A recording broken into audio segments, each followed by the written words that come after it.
People of the earth, strap yourselves in, close your eyes, and join us on a musical journey. Picture yourself in a room, on a chair. Around you is darkness. A voice calls in the distance as bird song can be heard through an open window. Soft curtains gently waft in the breeze that comes in, bringing pleasant scents, and the sensation of sunlight dapples across your skin. The voice becomes clearer, and it says to you, "Someday, son, you will die." Heathen Dogs, Tabletop Gaming Fundamentals. Oh man, that turned dark. I love it. I love it. All right. Thank you for joining us. I'm Heathen Dog, and I'm here to talk to you about tabletop gaming fundamentals. This week is going to be Hero Kids. This is a game specifically made for kids ages 4 to 10. And it is an amazing game. I read through it. I played through it with my son. He's 7. He's smack dab in the middle of this age range, and we had a blast. We had a ball. I'll talk about that in a minute. First, I'm going to talk about the particulars of this game. Publication date was 2012, when initially came out, and it's self-published by a man named Justin Halliday, who has a long list of accomplishments in the video game and in the video game genre, and an impressive to me list with the tabletop RPG genre. And you can get this Drive Through RPG, the PDF version for $6, $5.99. You can get a soft cover black and white version and the PDF for $11.99, or you can get the bundle pack PDF only. This is something like 10 to 15 books. It's the main book, the magic supplement, tools and items supplement, more heroes. That's a lot of supplements. And pre-made adventures. I swear to God, 10 to 12 books at least. That's really good. You get it all for $20, $19.95. Excellent deal. Excellent deal. Now, let's talk about what is it. Like, lay it down for me, Heathen Dog. Well, that's what I'll do. This is family-friendly fun. This is it.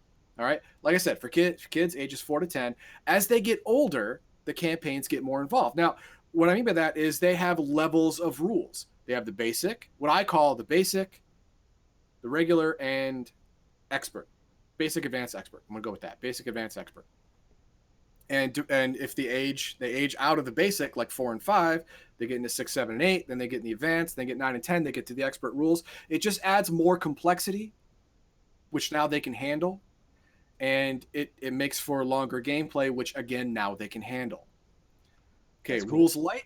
Yeah, of course. Especially the 4-year-old version, the basic version, rules light. Yes, you played rules light games before. No, man. No, you haven't. You have not. The rules in this book are literally 4 pages long. Yay. That's good. Yes, it is. You only use D6s and a max of 4 or 5 of them at once at any time. That's it. That's cool. There is no addition or subtraction in this game at all. Like I said, it's our 4-year-olds. That's preschool. They don't know how to add 5 and 6 and 4 and 3. They don't know how to do that. So it's going to be counting the numbers up, probably. No, it's not counting numbers either. It's just what do they call it? Amount. I'm going to say amount recognition, but it's called something different. Where you understand that 4 is greater than 3, that 6 is greater than 5, and 2 is less than 3. You know, you understand that. As long as you do, you can play this game. That's all it takes. That's it. Because there's no addition. You just have to know, relative value of numbers. That's all you have to know. Relative value of numbers. That's it.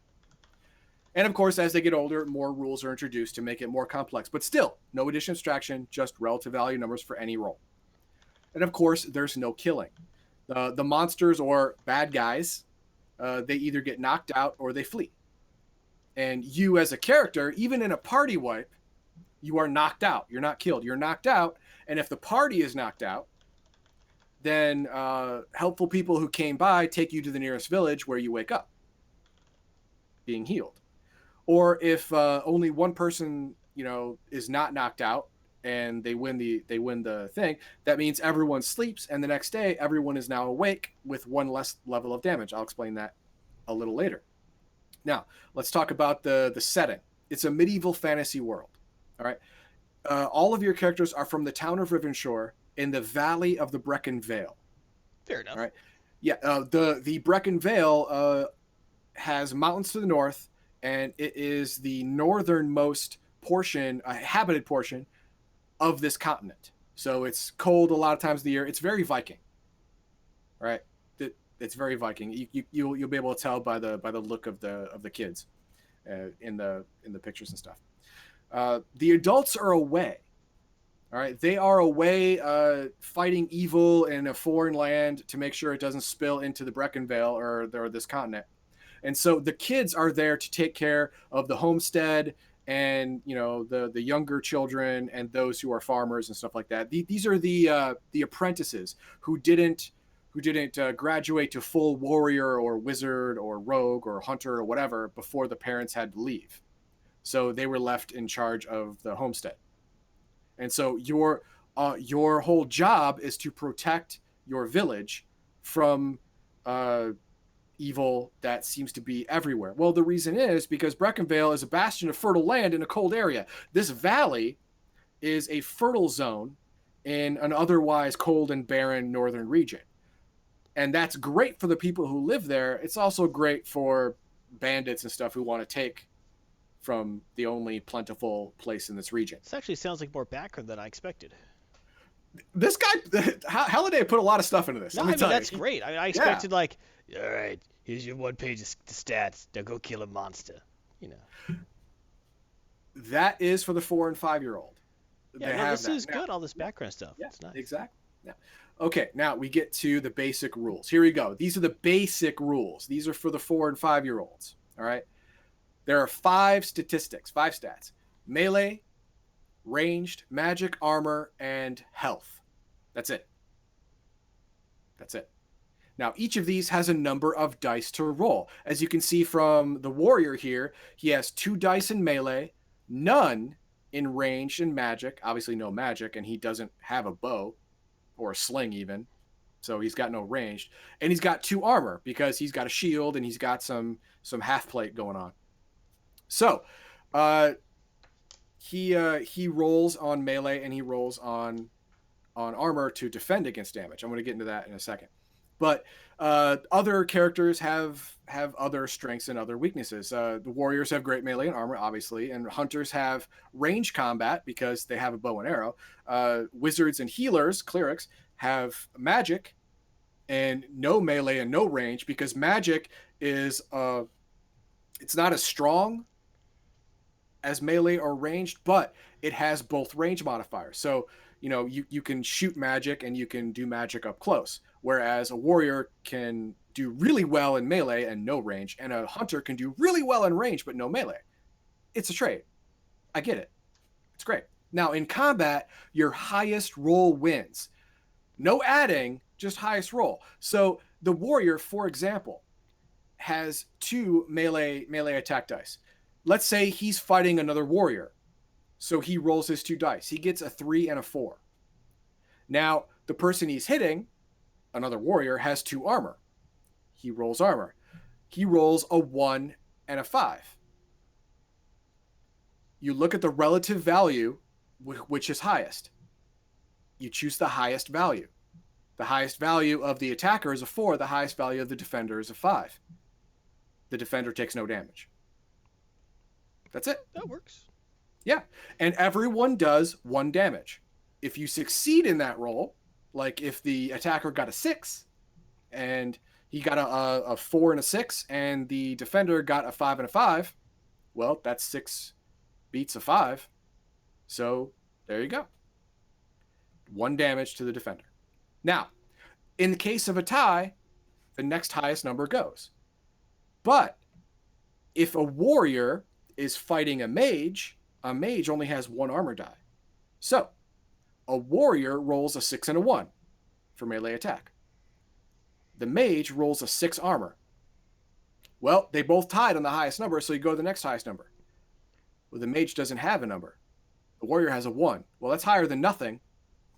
The mage takes 1 wound. And these are boxes. Again, you're not counting. That's nice and simple. Yeah, bruised, hurt, and knocked out. That's it. Very cool. That's all. Adventurers have 3 wound boxes. Very much like Shadowrun. I like it. Yeah, Now, it's nice. I like yeah. it. Now, there's also the advanced rules. These are for the 6, 7, and 8-year-olds. Or 6, 7, and I have a very advanced 8-year-old. He's so smart. Okay, whatever, dude. Just whatever. All We right, don't now. need to hear you. We don't need to hear that story. Exactly. We don't need all that nonsense. Now, this introduces the exploration portion of the game. The exploration portion has ability checks. I got examples here. Like, for example, you have to go to the bad guy's hideout. Well, in the basic version of the game, you just explain that you're traveling through the forest or through the glen or down the river or whatever, and you describe it, and then you're there. Well, in the advanced version, there's an ability check of some kind to get there. You have to bash a locked door, lift something heavy, climb a wall or a tree, decode a message, break a magic lock, whatever. Okay, but you have to roll an ability check to successfully complete the journey to the next objective. This adds another wrinkle, another hurdle to the game that is for an older child than 4 or 5. Yes. Now, to do this, you get 1 die. Everyone gets 1 die. Like, for example, decoding a message, you use your magic attribute, which is considered intelligence. All right? But a warrior has no magic dice. Well, that's fine. He can still roll because everyone gets a base die of 1 for an ability check. You get a try. And then if you're a wizard who is learned, or a healer, a cleric, which is learned, then you get more dice to see if you can get the target number. An easy test is 4, a moderate test is 5, a hard test is 6. If you equal or exceed this number, you succeed in the task. That's it. Makes it nice and simple. Exactly. Now, let's go to the expert rules. Now, this is looking a little more like D&D now. All right. You incorporate tools and skills into your checks. Like, for example, in my examples here, intelligence test for tracking. You get your base die of 1. Everyone gets 1. You get your characteristic. This is an intelligence test. So you use magic. Well, this character doesn't have magic. He's a hunter. He doesn't have magic attribute. So he gets nothing for that. But hunters have the tracking skill. So he gets a die for that. So he gets 2 dice to, say, follow an enemy or find someone who's hiding or whatever for tracking. And of course, you want to cross a broken bridge. You can, if the person like, oh, I'm just going to jump it. Well, that's strength. So you use your base dice. If you're a warrior, you get your 2 strength dice. And if you have a rope, well, you could lasso the other side. And when you jump, you could also pull. You get an extra die. That's 4 dice now to roll your 4, 5, or 6, depending on the difficulty of this particular chasm. Great. And it goes on like that, but it all depends how the kid describes what he's doing, which will indicate which attribute he is using.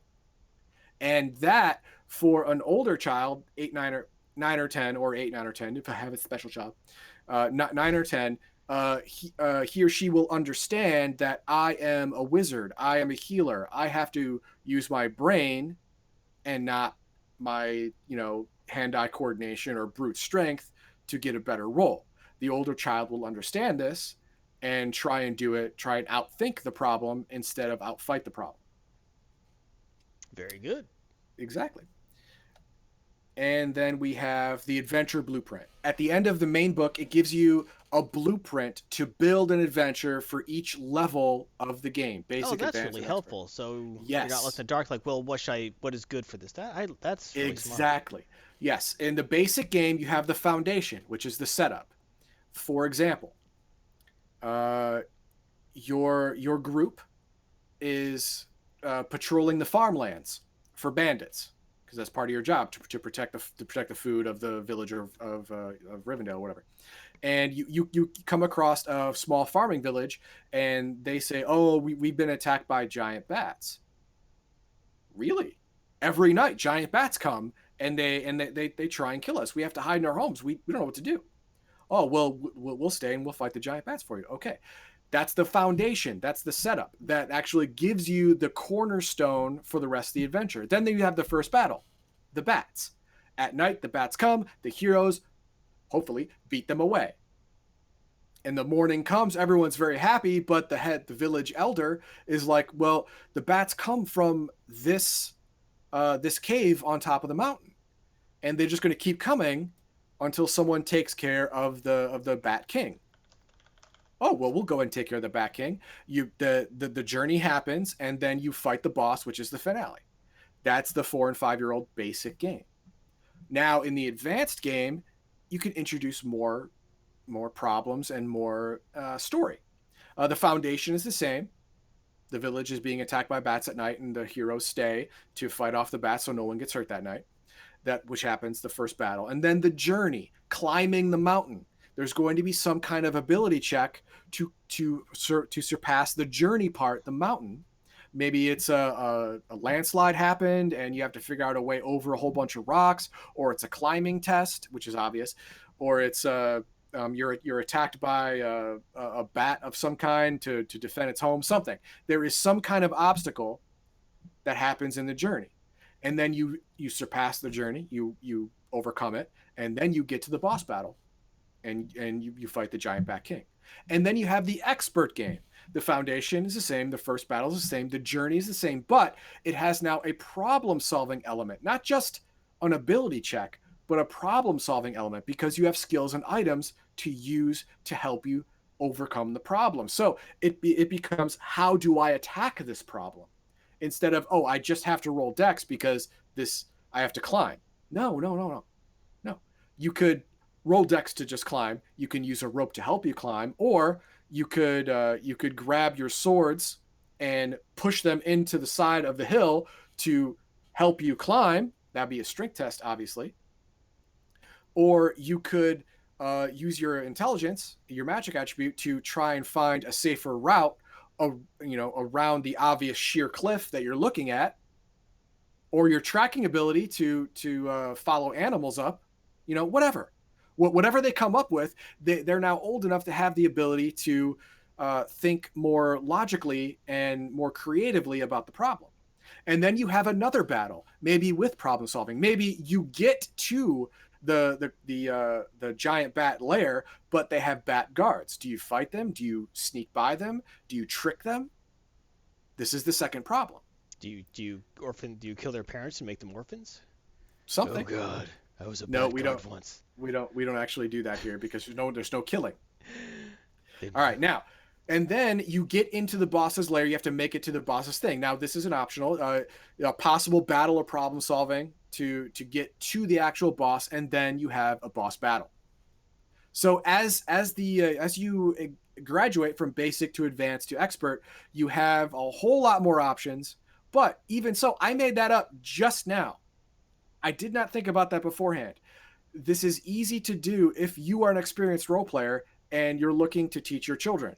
Using this framework, you can make any adventure right off the bat. It sounds like the framework's also great for like beginning dungeon masters to show how to properly structure an adventure. So that's really nice. Yes. For adults, you're going to want to spend more time and write it out, and run it through your head a couple times to make sure it makes sense. But for kids, you just keep it simple, stupid, and it's going to be fine. Absolutely. So yeah, very cool. I love the Hero Kids system, and I recommend if you want to introduce your smaller children to role playing. This actually got my son. My son's big issue is with focus. This got him about 20 minutes in. He had to focus because I used the advanced rules on him because he's in the exact mid-level range of the game. And he had to focus. He had to concentrate on what he wanted to do, and it got him to do that, which I'm completely thrilled with. I love it. So yeah, I'm gonna be playing this with him a lot more, and it's actually great. Oh, and to be fair, in the exploration part of the journey, he did fall off the cliff. Oh, that's sad. Yeah, this one was a cliff. It wasn't bats; it was skeletons. But yeah, there was a cliff. Because I wanted to use a cliff, because he decided he wanted to play the hunter, and the hunter has 2 dice in range which is dex. So I figured I'd give him the best shot, and he rolled double ones. It was crap. Ooh, yeah, It was bad. It was a bad beat. Yeah, you know, just but rough. Yeah. but he fell the cliff and he got knocked out. But the villagers, you know, picked him up and nursed him back to health, and he went back and he did the second time. He was good. Very cool. So, Yeah, it what are sounds your like thoughts? a great intro to RPGs. That sounds really Yeah, neat. it's great. What are your thoughts on this? What do you think of the segment? What do you think of your kids playing RPGs or kids in general playing RPGs? And do you have any suggestions about future games? I would like to know. I want to know. Let me know. Yes, absolutely. There you go. Thank you, everyone. Now, I think, you know what? I think we should probably close the giveaway and see who won. Yes, let's do We that. were here too. Let's close this giveaway. Let's see who won. Pick a winner. Raven's Lair 38. Woo! Look at that. Woo! Holy goodness. All right. Raven's Lair, congratulations. And I'm going to throw into Whisper there we go, your Steam key. Here we are. Hey, Shift Where's BC, Raven's how are you? There's Raven's Lair. Okay. Whisper. All right, as always, Here's everyone, your don't stuff. miss an episode. You can watch Heathen Dog talk about RPG fundamentals every other week. Elizabeth, and if you want to, you can follow Twitch. Like, hey, I like watching you. How can I notify if that happens? Well, there's a thing. Oh my God, it's awesome! And subscribe, and you can do that, and then your life is 10% better. But how can it be another 10%? Oh, you can subscribe with YouTube. Zap, zap, zap. Get those notifications. That's a full 20% improvement to your life. Results may vary. And for more Heathen Dogma, you can find his past videos on YouTube, including his anime and RPG segments, which are always entertaining. And his team-ups with usually that Garthon guy in Neverwinter and Star Trek Online. And now, on Thursdays, there's a bonus of Elgarian in Star Trek Online. Yes. Watch the three of us playing low level and up with our Discovery Era newbies as That's we right. fail across the galaxy. Yes, we have Tilly's daughter as a character. Yeah, as a character. Tilly's daughter is playing with us, so that's It's always interesting. entertaining. Correct. The angry old grandparent McCool and the Tilly daughter argue as my Yes. Vulcan character just kind of deals with it and make sure nothing is on fire. There you go. That's exactly what your people do. Make sure nothing's on fire. The fire- God damn it! I hate that. Fire I hate officer. that. That's why. Fire officer can suck it. Hey, we're safe.